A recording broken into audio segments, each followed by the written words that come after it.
Hello friends, मैं डीकेश कुमार श्रीवास्तव। हमारे YouTube channel दवाई की जानकारी में आपका स्वागत है।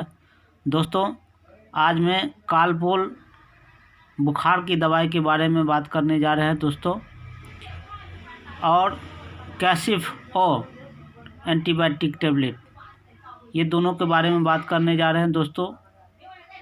तो अगर हमारे चैनल को सब्सक्राइब नहीं किए तो सब्सक्राइब कर दें, लगे हाथ बेल आइकन को दबा दें ताकि आपको नए नए अपडेट्स मिलते रहें।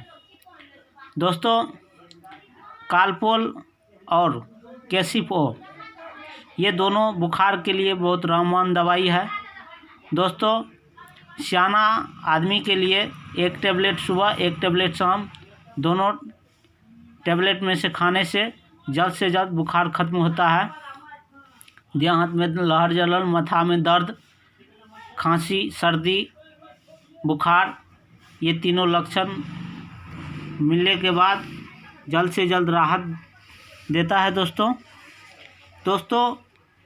इसका डोज है सियाना आदमी का एक एक टेबलेट सुबह शाम, और बच्चे का डोज है 5 साल के उम्र के बच्चे का डोज है आधा टेबलेट सुबह आधा टेबलेट शाम, दोनों टेबलेट में से।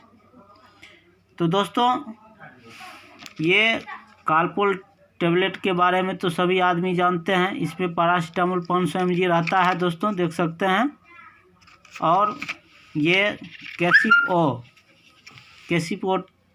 टेबलेट जो है ये एंटीबायोटिक है। ओफ्लोक्सासिन और सिफिक्जिम दोनों कंपोजिशन रहता है, जो कि बुखार को छुड़ाने में बहुत कारगर होते हैं दोस्तों। तो चलिए दोस्तों, ये बुखार का दवा बहुत जानदार है, ये जल्द से जल्द काम करता है दोस्तों। मिलते हैं अगले वीडियो के साथ। Thank you very much.